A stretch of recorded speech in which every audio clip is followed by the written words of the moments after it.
हमारा जीवन हमारी सोच का प्रतिबिंब है। जिंदगी वैसी ही बनती है जैसी हमारी सोच होती है। अगर हम हर समस्या में एक अवसर तलाशें तो कठिनाइयां भी हमें मजबूत बनाने का काम करेंगी, लेकिन अगर हम हर समय शिकायत करते रहें तो सुख के पल भी हमें बोझिल लगने लगेंगे। यह जीवन का सच है कि हमारी सोच हमारी तकदीर को आकार देती है। जब हम अपनी सोच बदलते हैं तो चीजों को देखने का नजरिया बदलता है और धीरे धीरे हमारी परिस्थितियां भी बदलने लगती हैं। किसी छोटे से शहर के रेलवे स्टेशन पर एक भिखारी रहता था। यह भिखारी अपनी रोजमर्रा की जिंदगी केवल भीख मांगकर ही बिताता था। वह सुबह से शाम तक स्टेशन पर बैठता और ट्रेन में आने जाने वाले यात्रियों से भीख मांगकर अपना पेट भरता। यह उसकी जिंदगी का हिस्सा बन चुका था। भिखारी का मानना था कि उसकी जिंदगी केवल मांगने के लिए बनी है। उसने कभी यह नहीं सोचा था कि वह इस स्थिति से बाहर निकल सकता है। हर दिन की तरह वह बस यात्रियों से मदद की उम्मीद करता और जो भी उसे मिलता उसी में संतुष्ट होकर सो जाता। एक दिन स्टेशन पर एक सूट बूट पहने हुए लंबा और आकर्षक व्यक्ति आया। वह किसी व्यापारी जैसा लग रहा था और उसकी शान और शौकत ने भिखारी का ध्यान खींचा। भिखारी ने सोचा, यह व्यक्ति बहुत अमीर दिखता है। अगर मैं इसे भीख मांगूंगा तो शायद यह मुझे अच्छी मदद करेगा। भिखारी का मन में एक उम्मीद जगी और उसने तुरंत उस व्यक्ति के पास जाकर उससे मदद की अपील की। वह व्यक्ति स्टेशन के किनारे खड़ा था और भिखारी ने धीरे से उसके पास जाकर कहा, साहब, कृपया मेरी मदद कीजिए, मुझे कुछ पैसे दे दीजिए। व्यक्ति ने भिखारी की ओर एक क्षण के लिए देखा, फिर अपनी आंखों में एक हल्की सी मुस्कान के साथ जवाब दिया, तुम हमेशा मांगते ही रहते हो, क्या तुमने कभी किसी को कुछ दिया है? भिखारी को यह सवाल सुनकर एक झटका लगा। वह पूरी तरह से हैरान था क्योंकि उसने कभी इस तरह का सवाल नहीं सुना था। वह थोड़ा चौंकते हुए बोला, साहब, मैं तो भिखारी हूं, मेरे पास देने के लिए कुछ नहीं है। मेरी इतनी औकात कहां कि मैं किसी को कुछ दे सकूं। उसकी आवाज में असमर्थता और आत्मनिंदा की झलक थी। व्यक्ति मुस्कुराया और फिर गंभीरता से कहा, जब तुम्हारे पास देने के लिए कुछ नहीं है तो तुम्हें मांगने का भी कोई अधिकार नहीं है। मैं एक व्यापारी हूं और लेन देन में विश्वास रखता हूं। अगर तुम्हारे पास मुझे देने के लिए कुछ हो तभी मैं तुम्हें कुछ दे सकता हूं। भिखारी कुछ देर तक चुप रहा।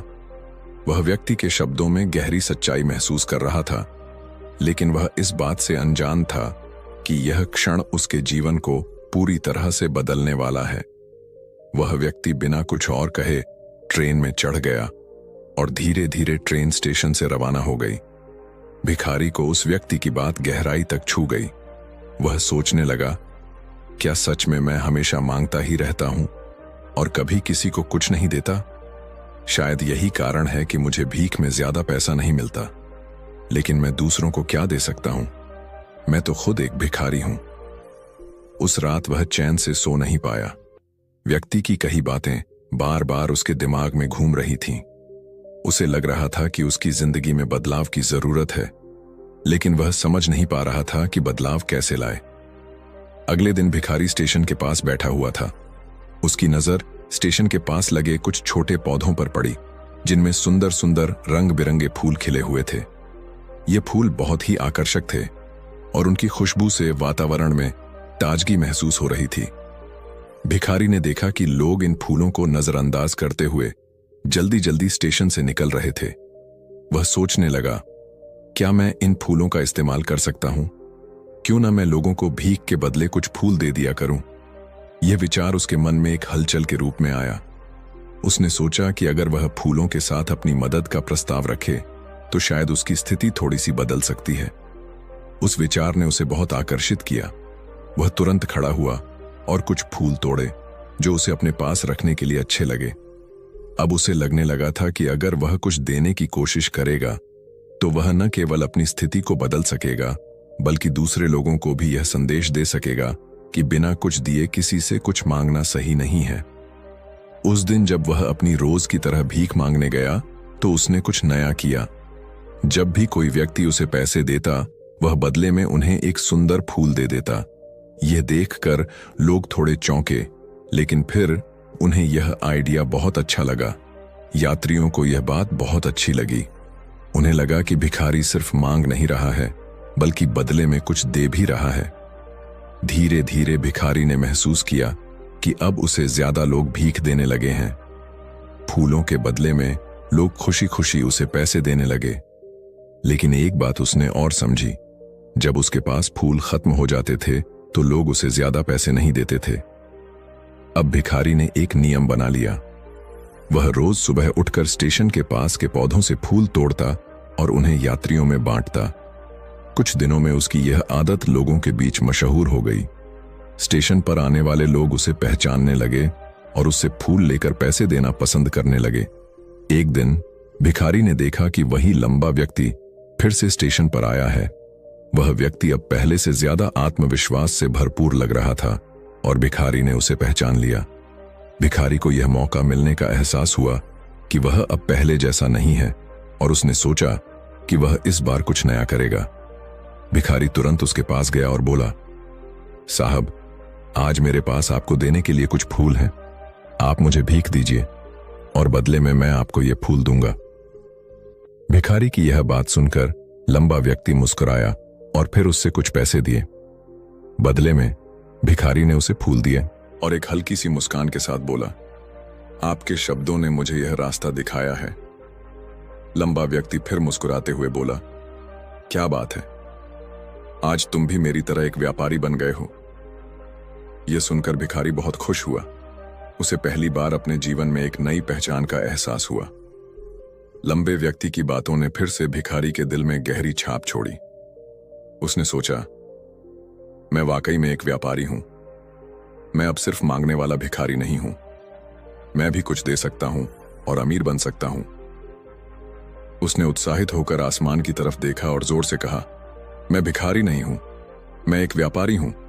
मैं भी अमीर बन सकता हूं। लोगों ने उसे ऐसा कहते सुना और सोचा कि वह पागल हो गया है। लेकिन भिखारी के दिल में एक नई उम्मीद जाग चुकी थी। 8 महीने बाद उसी स्टेशन पर 2 सूट बूट पहने व्यक्ति खड़े थे। उनमें से एक ने दूसरे से पूछा, क्या आपने मुझे पहचाना? दूसरे व्यक्ति ने कहा, नहीं, लगता है हम पहली बार मिल रहे हैं। पहले व्यक्ति ने मुस्कुराकर कहा, नहीं, हम पहली बार नहीं मिल रहे।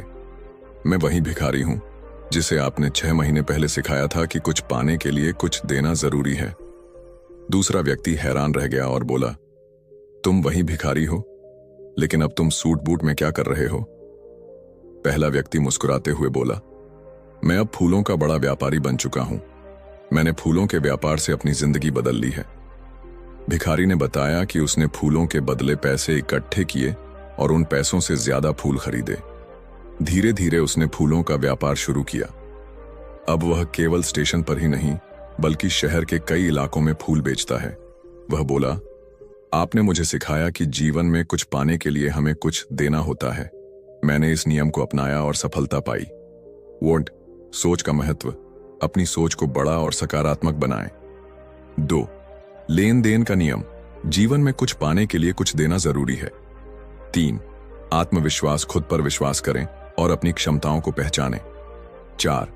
धैर्य और निरंतरता, छोटे छोटे कदमों से भी बड़ा बदलाव लाया जा सकता है। यह कहानी हमें यह सिखाती है कि सफलता हमारी सोच और प्रयासों में छिपी होती है। अगर हम अपने दृष्टिकोण को बदल लें तो हम किसी भी स्थिति से बाहर निकल सकते हैं और अपनी जिंदगी को बेहतर बना सकते हैं।